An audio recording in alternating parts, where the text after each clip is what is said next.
우리가 함께 신앙생활 하면서 믿음의 길을 걷고 있는데 이 믿음의 길을 방해하는 영적인 존재가 있습니다.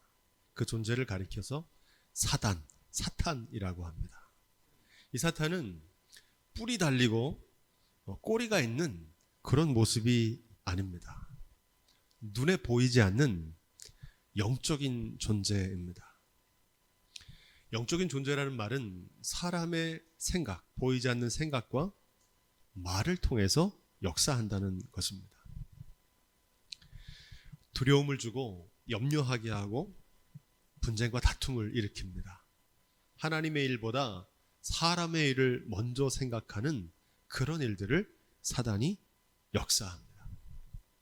성경은 이 사단의 역사가 창세기 에덴 동산에서부터 시작해서 요한계시록 마지막까지 계속되는 것을 증거합니다. 이 사단의 역사는 과거에도 있었고 또 장차 미래에도 있을 것이고 지금도 역사합니다. 사단의 목적은 단 하나입니다. 하나님의 뜻이 이루어지지 않도록 회방하는 겁니다. 그리스도를 대적합니다. 무엇보다 성도들이 그 믿음의 길에서 넘어뜨리게 하는 것입니다. 문제는 이와 같은 영적인 사단의 존재를 아예 모르고 신앙생활하는 분들이 많다는 겁니다. 그래서 많은 성도들이 사단의 시험에 걸려 넘어집니다. 이것이 사단의 시험과 역사구나 분별만 해도 반은 이깁니다. 사실 사단은 무섭고 두려워할 존재가 아닙니다. 아무리 짙은 어둠도 빛이 들어오면 사라지는 것처럼 빛 되신 주님 안에 우리가 거할 때 사단은 물러가게 될 줄로 믿습니다. 바라기는 말씀과 기도로 사단과의 영적인 전쟁에서 승리하는 삶이 다 되시기를 주님의 이름으로 축복드립니다. 우리 그런 의미에서 1절 말씀 함께 다시 읽어보겠습니다. 사단이 일어나 이스라엘을 대적하고 다윗을 격동하여 이스라엘을 계수하게 하니라 이렇게 말합니다. 사단이 믿음의 사람 다윗을 격동하게 했다는 겁니다. 사단의 시험은 상대를 가리지 않습니다. 보통 믿음이 없는 사람들을 사단이 시험한다고 생각하는데 정반대입니다. 도리어 믿음이 굳건한 사람들이 주요 공격 대상입니다. 빛이 강할수록 그림자가 짙어지는 것처럼 우리가 주님의 뜻대로 말씀대로 살려고 하면 할수록 사단은 더 강력하게 역사합니다. 예수님께서 공생애를 시작하실 때 광야에서 사단에게 시험을 받으셨습니다. 하나님의 아들이신 예수님도 사단의 시험을 피할 수 없었던 겁니다. 이 사단의 시험을 살펴보면 때와 장소를 가리지 않습니다. 이 세 번째 시험은 심지어 예루살렘 성전 꼭대기로 데리고 가서 거기서 시험합니다.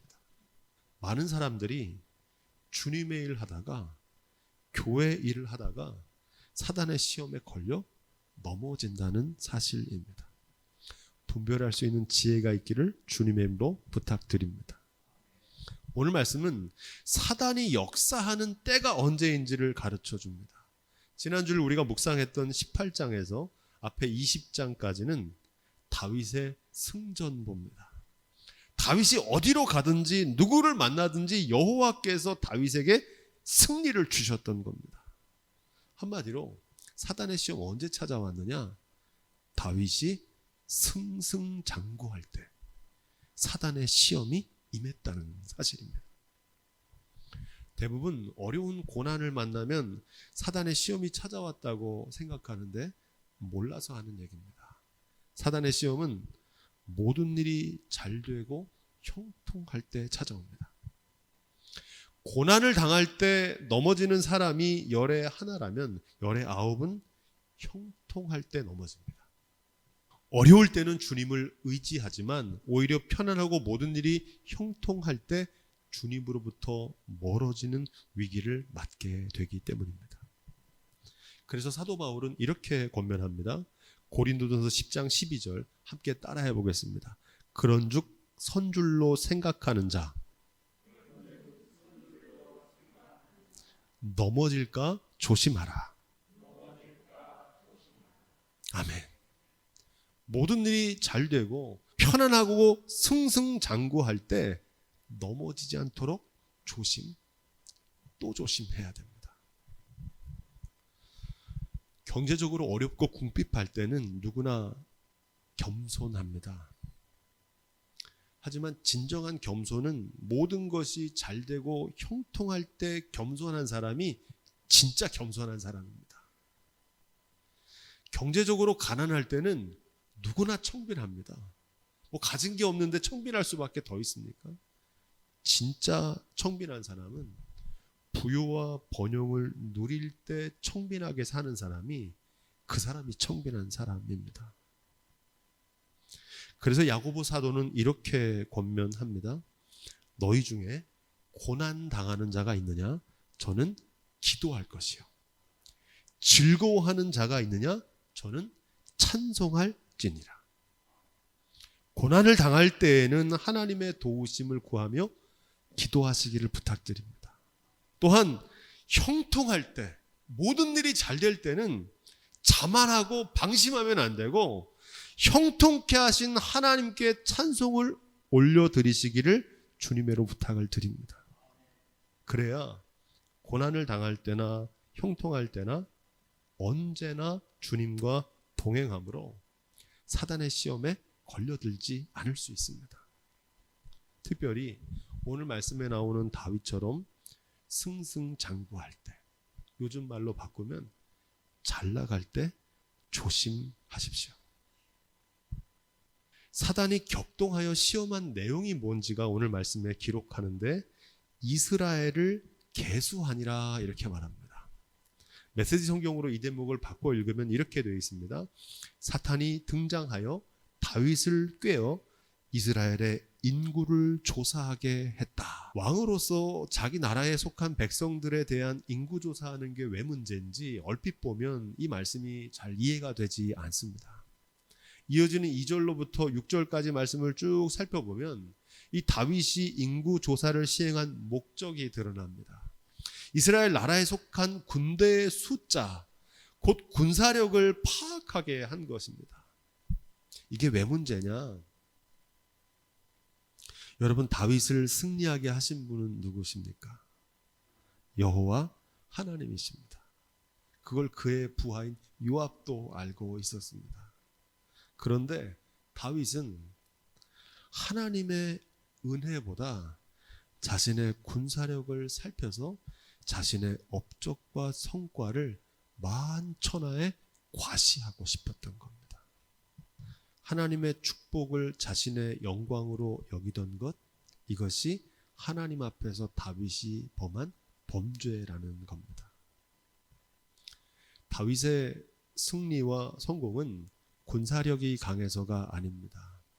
다윗이 싸움을 잘하거나 남보다 똑똑해서 또 운이 좋아서도 아닙니다. 다윗이 어디로 가든지 여호와께서 이기게 하셨기 때문입니다. 다윗은 이 사실을 그만 까맣게 잊어버린 겁니다. 하나님의 받은 은혜를 세어보아야 되는데 나의 공덕을 내세우고 있는 겁니다.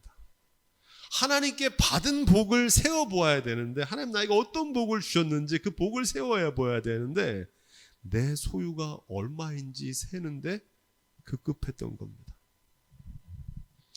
여러분, 하나님 앞에서 절대 해서는 안 되는 어리석은 일이 있는데 건강 자랑하지 마십시오. 돈 자랑하지 마십시오. 자식 자랑하지 마십시오. 자기 지식 자랑하지 마십시오. 우리에게 건강 주시고 물질 주시고 지식과 자녀를 선물로 주신 하나님만 자랑하시기를 주님의 이름으로 부탁드립니다. 다윗이 이 죄를 범한 거예요. 자기가 잘한 줄 알아요. 7절 말씀, 우리 쭉 이어지는 7절 말씀 함께 읽어보겠습니다. 하나님이 이 일을 괘씸히 여기사 이스라엘을 치심해. 아멘. 하나님이 괘씸히 여기신 일은 무엇입니까? 다윗이 하나님의 은혜를 자기의 공로라고 여긴 것입니다. 이걸 괘씸히 여기셨다는 거예요. 여러분, 땅은 누구의 것입니까? 땅은 하나님의 것입니다. 성경은 그렇게 증거해요. 우리는 잠시 위임받은 청지기일 뿐입니다. 땅만 그런 게 아닙니다. 물질도, 건강도, 자녀도, 우리가 맡은 직분도 하나님의 것이고 우리는 잠시 위임받은 청지기일 뿐인 줄로 믿습니다. 선지자 말라기는 하나님의 것을 마치 내 것처럼 여기는 것에 대해서 도적질이라고 말합니다. 하나님의 것인데 내 것처럼 여기며 내 마음대로 사는 거예요. 우리도 다윗처럼 하나님의 것, 하나님이 주신 것을 마치 내 것처럼 여기는 실수를 저지릅니다. 생명, 건강, 물질, 성공, 여러분, 이 모든 것은 하나님의 선물인 줄로 믿습니다. 하나님이 주신 거예요. 우리가 누리는 모든 것이 하나님이 주신 은혜이지 결코 나의 노력이나 수고로 얻은 것이 아니라는 겁니다. 하나님의 은혜를 자신의 공로라고 착각하면 안 됩니다. 다윗처럼 하나님의 은혜를 자신의 공로라고 여기는 것은 참으로 미련하고 천하의 어리석은 일입니다. 성경이 전하는 최고의 지혜는 무엇입니까? 하나님을 경외하는 겁니다. 내가 죽을 수밖에 없는 존재라는 사실을 깨닫고 하나님이 우리의 삶의 주관자라는 사실을 고백하는 겁니다. 나의 작음을 알고 그분의 크심을 아는 겁니다. 모든 것이 하나님의 은혜임을 알고 사는 지혜가 하나님을 경외하는 믿음입니다. 이 믿음이 있기를 주님의 이름으로 축복드립니다. 잠언서 1장 7절은 이렇게 말합니다. 여호와를 경외하는 것이 지식의 근본이거늘 미련한 자는 지혜와 훈계를 멸시하느니라. 하나님 두려워할 줄 알아야 된다는 거예요. 사람 두려워하고 물질 두려워하는 게 아니라 살아계신 삶의 주관자 하나님을 두려워할 수 있는 믿음이 있기를 주님의 이름으로 축복드립니다. 위대한 믿음의 사람이었던 다윗이 저지른 치명적인 실수는 다윗이 어디로 가든지 승리하게 하신 하나님의 목적, 그 목적은 하나님의 영광을 나타내는 것인데 이것을 망각하고 도리어 자기 영광을 드러내는 수단으로 삼은 겁니다. 하나님이 주신 복을 자기 자랑하는 것으로 삼았던 거예요. 우리도 하나님께 받은 축복, 하나님께서 주신 건강과 재물, 재능과 자녀를 통해 하나님 영광을 나타내셔야지 절대 자기 영광을 드러내면 안 됩니다. 그건 내 영광 나타내라고 주신 게 아니라는 말씀입니다. 하나님께서 괘씸하게 이 일을 여기신다는 겁니다. 이런 일을 저지른 분들이 성경에 나오는데 다윗의 앞에 있던 왕, 그리고 다윗 뒤에 왔던 왕들이 다 이 죄를 범합니다. 이스라엘의 첫 번째 왕 사울, 그리고 다윗의 왕위를 이어받은 솔로몬이 그들입니다. 사무엘상 15장에 보면 사울 왕은 하나님께서 스스로 작게 여길 때 이스라엘 지파의 머리가 되게 하셨습니다. 여호와께서 왕에게 기름을 부어 이스라엘의 왕을 삼으신 겁니다. 사울이 똑똑해서 왕된 게 아니라는 겁니다. 하나님께서 그에게 기름 부으시고 왕의 권한을 준 게 하나님이시라는 겁니다. 그런데 이 사실을 잊어버리고 교만하게 돼가지고 하나님의 말씀대로 준행하지 않아서 왕위를 빼앗기고 맙니다. 솔로몬은 어떻습니까? 열왕기상 4장 29절로 30절. 하나님이 솔로몬에게 지혜와 총명을 심히 많이 주시고, 누가 주셨어요? 하나님이 주셨다고 그러잖아요. 또 넓은 마음을 주시되 바다의 모래같이 하시니 솔로몬의 지혜가 동양 모든 사람의 지혜와 애굽의 모든 지혜보다 뛰어난지라. 하나님이 솔로몬에게 지혜도 주시고 그에게 물질도 번영도 성공도 주셨는데 솔로몬의 말년에 하나님이 주신 지혜와 총명과 부와 명예를 하나님이 주셨다는 사실을 잊어버리고 우상 숭배에 빠지고 말았습니다. 신명기 8장은 광야에서 하나님 말씀대로 준행하던 하나님의 백성들이 이제 약속의 땅에 들어가서 누릴 축복의 말씀을 증거합니다. 동시에 모든 것이 풍요롭게 되었을 때 그 땅에서 반드시 지켜야 될 원칙과 하나님의 우려를 증거합니다. 신명기 8장 11절로 18절 내가 오늘날 내게 명하는 여호와의 명령과 법도와 규례를 지키지 아니하고 내 하나님 여호와를 잊어버리게 되지 않도록 삼갈지어다. 내가 먹어서 배불리고 아름다운 집에 거하게 되며 또 내 우양이 번성하며 내 은금이 증식되며 내 소유가 다 풍부하게 될 때에 두렵건대 내 마음이 교만하여 내 하나님 여호와를 잊어버릴까 하노라. 또 두렵건대 내가 마음에 이르기를 내 능력과 내 손의 힘으로 내가 이 재물을 얻었다 할까 하노라. 내 하나님 여호와를 기억하라. 그가 내게 재물 얻을 능력을 주셨습니다. 이같이 하심은 내 열조에게 맹세하신 언약을 오늘과 같이 이루려 하심이라. 성경이 시종일관 누누이 강조하는 이유는 풍요할 때 하나님을 잊어버리는 이들이 정말 많기 때문입니다. 열의 아홉이 그래요. 이 신명기 8장의 결론은 이렇게 됩니다. 너희가 정령이 멸망할 것이라. 여호와께서 너희 앞에서 멸망시키신 민족들 같이 너희도 멸망하리니. 하나님의 축복이 오래가지 못할 거라는 겁니다. 깨닫는 지혜가 있기를 주님의 이름으로 부탁드립니다. 다시 역대상 21장 8절 말씀으로 돌아와서 오늘 말씀의 결론입니다. 다윗이 하나님께 아뢰되 내가 이 일을 행함으로 큰 죄를 범하였나이다. 이제 간구하옵나니 중의 죄를 사하여 주옵소서. 내가 심히 미련하게 행하였나이다 하니라. 많은 분들이 다윗을 믿음의 본보기로 삼는데 다윗의 위대함은 그가 세운 업적이나 그가 승승장구했던 성공이 아닙니다. 다윗의 진정한 위대함은 자신이 하나님 앞에서 저지른 어리석은 실수와 범죄를 인정한 겁니다. 왜냐하면 이게 죄인지 모르고 사는 사람들이 많거든요. 무엇보다 다윗은 하나님 앞에서 뉘우치고 하나님께 다시 돌이켜 회개한 겁니다. 이게 다윗이 위대한 겁니다.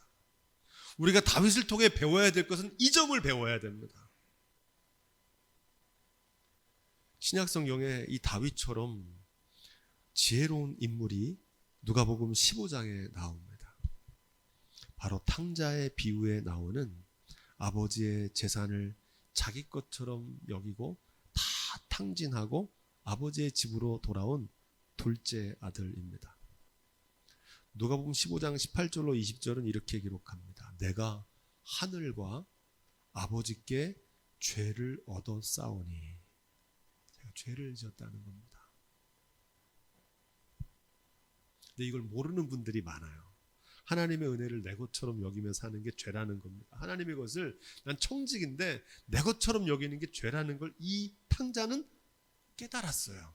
실패를 통해서. 그러면서 이렇게 말합니다. 이에 일어나서 아버지께로 돌아가니라. 그는 비록 허랑방탕하여 아버지의 재산을 다 탕진했고 엎친 데 덮친 격으로 큰 충년까지 찾아와서 돼지 먹는 주염 열매로 배를 채우려고 하지만 그것마저 주는 사람이 없을 정도로 궁핍하게 됐습니다. 하지만 탕자는 지혜로운 사람이었습니다. 자신의 실수를 깨닫고 자신의 죄를 회개합니다. 그리고 아버지의 품으로 돌이켰기 때문입니다. 바라기는 이 지혜가 있기를 주님의 이름으로 축복드립니다. 성경은 이 지혜를 말하는 겁니다. 우리도 삶에서 승승장구하기를 바라지만 치명적인 실수로 쓰라린 실패를 마주할 때가 있습니다. 하지만 이 뼈아픈 실패가 꼭 나쁜 것은 아닙니다. 탕자처럼 실패를 통해서 하나님을 만나고 오히려 우리의 삶을 하나님께로 돌이킬 수만 있다면 실패는 성숙한 믿음으로 나가는 기회가 됩니다. 삶에서 만나는 재난이 그렇게 보면 꼭 나쁜 것은 아닙니다. 이 재난을 통해서 하나님을 만나고 하나님이 삶의 주관자라는 사실을 깨닫고 우리의 삶의 방향을 돌이킬 수 있다면 그 재난도 오히려 유익이 됩니다. 환난과 핍박을 좋아하는 사람이 어디 있겠습니까? 하지만 환난을 통해서 비로소 정금처럼, 순금이라고도 하죠, 불순물이 없는 온전한 믿음을 갖게 되는 줄로 믿습니다. 지금 우리는 전대미문의 재난을 통과하고 있습니다. 코로나 감염자가 줄어든다고 하니까 이제 다 끝나고 좋은 세상 왔나 보다 생각하실 수도 있는데 그렇지 않습니다. 이제부터 시작입니다. 그로 인한 극심한 경제 위기를 겪고 있습니다. 피부로 느끼시죠? 물가가 폭등하고 이전에 경험하지 못했던 그런 위기를 겪게 될 것입니다. 언제 벌어져도 이상하지 않은 위태로운 전쟁 위기, 그것도 핵전쟁의 위기를 경험하고 살고 있습니다. 무엇보다 이 코앞에 닥친 기후 위기를 힘겹게 통과하고 있습니다. 중요한 사실은 더 이상 예전처럼 승승장구할 수 없는 시대를 살고 있다는 것입니다. 그럼에도 불구하고 지금 이때야말로 복의 근원이신 하나님을 향한 진정한 믿음이 필요한 때라고 생각합니다. 이제 진짜 믿음으로 살아야 될 때입니다. 지금이야말로 삶의 주관자 되신 하나님을 의뢰하고 의지하며 살아야 될 때입니다. 무엇보다 이런 위기 가운데도 여기까지 인도하신 하나님의 은혜를 기억하며 하나님께 받은 복을 세시기를 주님의 이름으로 축복드립니다. 그렇게 사십시오. 이 어려움 가운데도 우리 교회와 가정에 베푸신 그 하나님의 은혜를 세워보십시오. 그래서 하나님께 영광을 돌리며 사는 삶이 되시기를 주님의 이름으로 축원드립니다.